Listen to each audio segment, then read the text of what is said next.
Bismillahirrahmanirrahim. Assalamualaikum warahmatullahi wabarakatuh. Selamat datang peserta MOOCs Massive Open Online Course yang telah hadir pada mata kuliah Hukum dan Etika Siber pada pertemuan ke-10. Baik, sebelumnya kan minggu lalu saya membahas tentang perkembangan hukum dan etika cyber, khususnya Undang-Undang ITE tentang perlindungan data pribadi. Namun pada pertemuan ke-10 ini, saya akan membahas sedikit tentang kejahatan robot trading. Robot trading pada kejahatan cyber. Pengertian robot trading, Forex sering disebut dengan istilah expert advisor, dilansir dari Investopedia pada Rabu 26 bulan 1 2002, robot trading Forex adalah program perangkat lunak otomatis yang menghasilkan sinyal perdagangan. Jadi ada suatu sistem atau ada suatu perangkat lunak yang dibangun dalam sistem perdagangan, khususnya pasar modal atau forex. Oke, cara kerja robot forex. Dalam hal ini robot forex akan menjalankan algoritmik berdasarkan serangkaian sinyal pasar falas yang membantu Anda dalam menentukan apakah akan membeli atau menjual pasangan mata uang pada titik waktu tertentu. Sistem ini seringkali sepenuhnya otomatis dan terintegrasi dengan broker forex online atau platform pertukaran. Pada praktiknya robot forex menghasilkan keuntungan dalam jangka pendek, tetapi kinerjanya dalam jangka panjang beragam. Ini terutama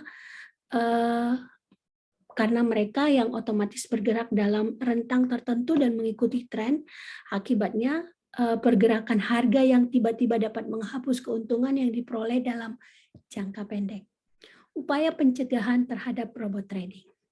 Para calon investor juga hendaknya memastikan bahwa robot trading forex yang dipilih itu sudah diuji terlebih dahulu dengan menggunakan beberapa data tahun terakhir atau backtest dan juga data yang tengah berjalan saat ini forward test, di mana terdaftar di OJK. Itu yang paling penting.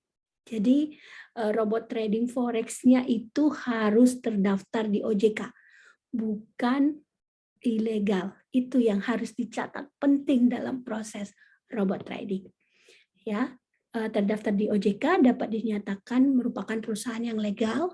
Kemudian cara terbaik untuk memulai investasi yakni dengan menggunakan akun demo dengan broker perdagangan falas yang mendukung MetaTrader dan kemudian mulai bereksperimen dengan mengembangkan script MQL.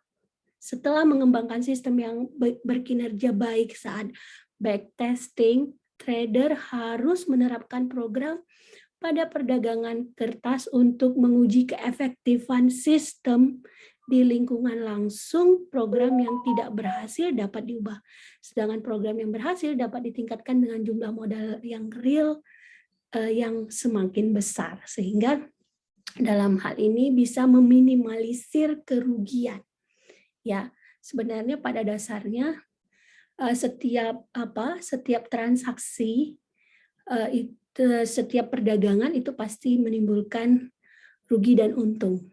Bagaimana kita mampu meminimalisir kerugian, inilah cara yang paling efektif dalam memanfaatkan robot trading dengan melihat ke belakang, tahun ke belakang, apakah memperoleh keuntungan untuk robot trading forex ini. Kita melihat pada proses pelaksanaan yang sedang berlangsung, kemudian yang paling penting adalah terdaftar di OJK. Kemudian saya ingin menyampaikan sedikit kepada Anda, kapan bisnis menjadi kejahatan di cyberspace atau online atau dunia maya. Perlu Anda lihat bahwa adanya kerugian, adanya korban, adanya pelanggaran atau tindak pidana yang dilakukan, dan kemudian dilakukan di dunia maya atau online. Tindak pidana yang dilakukan atau perbuatan pidana yang dilakukan ini dimaksud adalah misalnya melakukan penipuan dalam proses pelaksanaan transaksi robot trading tersebut. Kok bisa sih ini kan hanya sekedar bisnis. Take it or leave it. Jika kamu suka, kamu ambil. Kan ini berdasarkan kesepakatan loh, gitu loh. Ya, berdasarkan kesepakatan. Tapi dilihat juga apakah robot trading forex yang Anda gunakan itu terdaftar di OJK. Kalau tidak terdaftar, berarti ini sudah melakukan pelanggaran terhadap hukum atau perbuatan melawan hukum. Karena ilegal dan tidak terdaftar. Dan kemudian dalam proses robot trading tersebut pasti ada iming-iming keuntungan. Proses iming-iming keuntungan inilah yang bisa dikategorikan suatu unsur-unsur tindak pidana. Meskipun itu disepakati, namun dalam hal ini tidak boleh merugikan, yang merugikan dan akhirnya menyebabkan banyak korban, ya kan? Sehingga bisnis ini menjadi suatu kejahatan.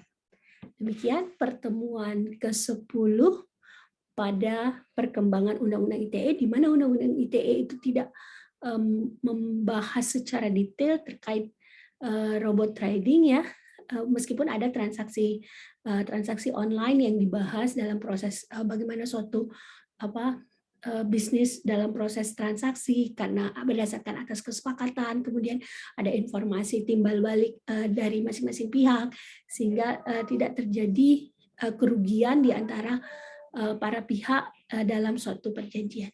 Demikian pertemuan ke-10 ini pada pertemuan di MOOCs, Massive Open Online Course, dan kita akan bertemu lagi pada pertemuan ke-11. Dan sampai ketemu pada pertemuan ke-11. Saya sudahi dengan wabillahi taufiq walhidayah. Assalamualaikum warahmatullahi wabarakatuh.